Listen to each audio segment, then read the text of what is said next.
佛陀时代，一个比丘游化到一个荒郊的村落，眼看即将日落，这时候呢，天上又乌云密布，有一个少女邀请这个比丘到她家去投宿。可到了她家呢，这个宅院很大，家里呢就她一个女子。这个比丘呢犹豫了一下，在她的盛情邀请下，还是住在了她家。比丘刚住下一会儿，有一位年长的过路人也来投宿。可这个少女呢，很没有礼貌的就拒绝了这位老人。比丘心中便起了疑惑，可这个少女呢，对他是殷勤备至，端茶倒水，问长问短。这个比丘呢，就在屋里打坐，就希望快点天亮，然后好明天赶紧赶路。朦胧中呢，门声响处，那个少女呢，走到他的床前，温柔多情的对他说道：“你是一个沙门，我知道对一个沙门非非之想的话，深是罪过。请相信我，我不是一个水性杨花的女人。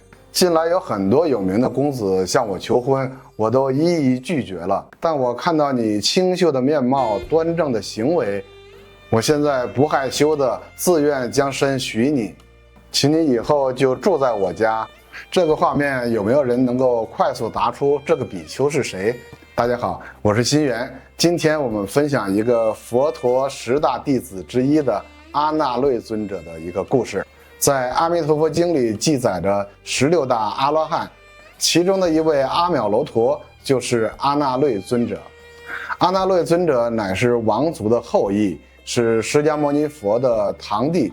佛陀的父亲净饭王去世后，佛陀为净饭王推荐了摩诃南继承王位，他就是阿那律尊者的亲哥哥。阿那律小时候呢就聪明过人，对于音乐方面有着极高的天分。他在王宫的众人面前常常大方地表演他的歌唱，是一个非常讨人喜爱的孩子。有一天，阿那律尊者向小伙伴打赌，用这个饼干呢做赌注。他第4次向母亲讨要饼干时，母亲就对他说已经没有了。但天真的他竟不懂得已经没有了是什么意思。他吵闹地向母亲要已经没有了的饼干，准备把空盒子给他看看，让他知道真的没有饼干了。然而神奇的是，也许阿那律的福德所致，母亲把空饼干盒打开的时候，里面竟然满满的一盒饼干。阿那律非常欢喜，他有了一盒已经没有了的饼干。这件事之后母亲就不敢把他当成一个寻常的孩子看待。他已经没有了的东西他都能要到，这一定是来历非凡，将来一定会有很大的成就。阿那律长大以后年轻的阿那律仪表堂堂，从幼稚无知到渐渐懂得人生，他们的学业也正好结业。而此时佛陀已经成道，带着僧团回到故乡看望家人。母亲光着脚就跑出来迎接佛陀，他很想一下抱住自己朝思暮想的儿子。看到如此庄严的佛陀，他再也不是从前的悉达多了。在净饭王的鼓励下，才慢慢地试着与佛陀拥抱。而耶输陀罗更是每日朝思暮想悉达多。佛陀知道亏欠他太多，跟大家问候之后，又单独去见耶输陀罗。很快，很多王宗贵族都皈依了佛陀，先后跟随佛陀出了家。先是即将继承王位的难陀，然后又是佛陀的儿子罗睺罗做了沙弥。阿那律就在这种情况下立志要跟随佛陀出家。阿那律先找到哥哥摩诃南，他对摩诃南说道：“哥哥，最近佛陀回来后，我们释迦族很多人都已经出家做了比丘，把佛陀的教法传遍四方，这是多么有意义的生活呀！”南陀放下娇妻孙陀利，已经进入僧团。罗睺罗那么小，都想着做佛陀的继承人，做了沙弥。我们兄弟2人如果没有一个人出家，真是有点难为情。阿那律问哥哥的意思如何？英勇的王子摩诃南大将军已经为国家立下了不少战功。他听了阿那律的话，就回答弟弟：“你的想法和我一样，我们兄弟2人一定要有一个出家。我也想找你谈谈，今后父母请你孝敬，我就跟随佛陀出家吧。”阿那律摇摇头，对哥哥的话不以为然。他说道：“哥哥，你不能出家，国家正需要你。虽然我也会武功，但和哥哥你相比还差得很远，还是请允许我出家吧。我的性格比较适合过僧团寂静的生活，我现在对王宫的五欲生活很是厌烦。哥哥经不起弟弟的劝说，只好答应。但佛陀规定，出家一定要经过父母的同意。阿那律只能向父母苦苦哀求，希望父母能允许他加入僧团做比丘。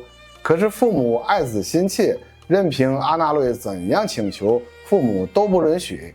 阿那律曾3次请求父母，3次都被拒绝，因为阿那律出家的志愿太大太坚固，父母如果再拒绝的话，他就只有绝食而死。最后父母也没有办法，只得方便地说道：你真要想出家的话，你就去和跋提王子商议，他愿意出家，我就允许你和他一起出家，如果他不肯，你就不要再妄想了。说到劝跋提王子出家，这是不太可能的事情。谁都知道，自从南陀罗诃罗出家之后，净饭王已经立跋提王子为继承人，很快就会成为迦毗罗卫国的国王，他怎么可能出家呢？但阿那律听了父母的话后，一点也不灰心，他很高兴地去找跋提王子，请他一起出家。他把做佛弟子的意思说了以后，他就一直望着跋提王子，等他回答。如果舍弃世间荣华去做比丘，跋提王子感到很为难，可是面对一向亲密的阿那律，又不好意思完全拒绝。他思索了好久，勉强地说道：出家做比丘，就不可再留恋世间欢乐。你我年纪都还很轻，实在很难做到舍弃五欲六尘，还是等我几年再说吧，让我们再享受7年的人间欢乐，然后我再跟你一起出家。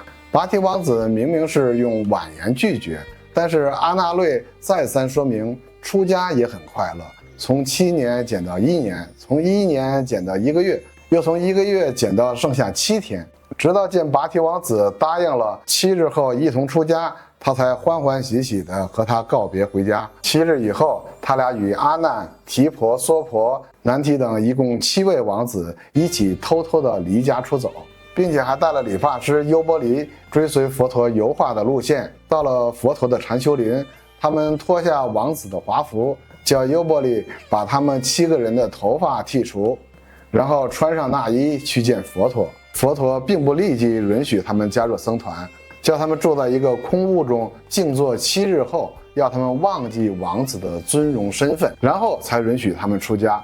进入僧团后，阿那律听经闻法，敢于淡泊生活，对佛陀的说教总是欢喜奉行，很快就成为佛陀的优秀弟子。他为了报答佛陀允许他出家，他想做一次行脚，到各方弘化。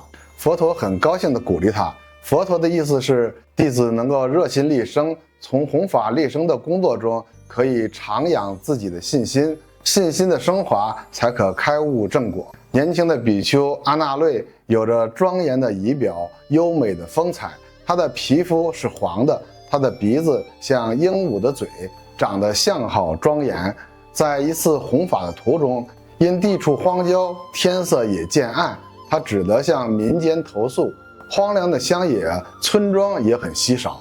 阿那律投诉的一家院落很大，可意料之外的是，这一家没有什么人，只有一个年轻的少女在家。阿那律便很犹豫，一个比丘投诉在只有一个少女的人家，不知可不可以？因为当时佛陀好像也没有提到这一点。阿那律看看渐暗的天空，乌云密布，像是要下雨的样子。阿那律就没有再讲，盛邀之下只得住了下来。阿那律住下来还没有一会儿，一位年长的过路老人也来借宿，可少女却没有礼貌地拒绝了老人，看不出一点同情心。阿那律心中有些奇怪，少女对阿那律很殷勤，端茶倒水，问长道短。阿那律在屋内打坐，一心念佛念法念僧，希望早些天亮以便赶路。半夜灯光渐渐暗淡，朦胧中门声响处，那个年轻的少女走到阿那律床前，她温柔多情地说道：你是一位沙门，我知道对一位沙门有非非之想真是罪过，但是我见了你以后又无法压制我对你的爱情，请你相信我，我不是一个水性杨花的女孩子，但我看到你清秀的容貌，端正的行为，我现在不害羞的自愿将身许你，请你以后就住在我家，我的父母一定也会喜欢你。长得那么英俊，又是王子出家的阿那瑞，对于应付女孩子的爱意，他还是少许有些经验。当他还没有出家的时候，就有不少的王族少女围在他身边向他求婚。虽然阿那瑞美貌，但他一向知道爱情是一枚苦果，他不以为情欲是快乐。他认为修道获得安稳才是真正的快乐。当女人燃起爱情的火焰时，是不容易熄灭下去的。阿那瑞只得把双目紧紧地闭起来，不理她，使她羞辱而退。可是少女以为阿那瑞不好意思，便靠近一步，抚摸阿那瑞的手。阿那瑞仍然像高耸的山岳，巍然不动。少女甚至拥抱他，阿那瑞这才睁开眼睛来呵斥道：姑娘，你怎么这样不知羞耻？男女不应该如此胡来，何况我已经是出家的比丘，你对我实在没有礼貌。人间男女的爱情是生死痛苦的根源，很多的烦恼是非纠葛都是因爱情而起。我现在请你把情欲的烈火熄灭，好好的观察自己的心。阿那瑞义正言辞的话使少女羞愧地低下头。终于，他的悔过心渐渐升起，要求阿那瑞接引皈依三宝，做了在家居士。男女互相吸引，这是人的习性，但修道者要能超越人性，才能接触佛性。从此以后，阿那瑞尊者再也不在别人家中借宿了，他修道精进，堪称模范。后来因为他太疲倦了，曾经在佛陀说法的时候呢酣睡，后来患了眼疾，导致失明。然而他的精进修行使得他心眼渐开，最后成了佛陀弟子中的天眼第一。阿那瑞尊者的故事今天就分享到这里，请点击订阅，后续将更新更精彩的内容。我们下期再见。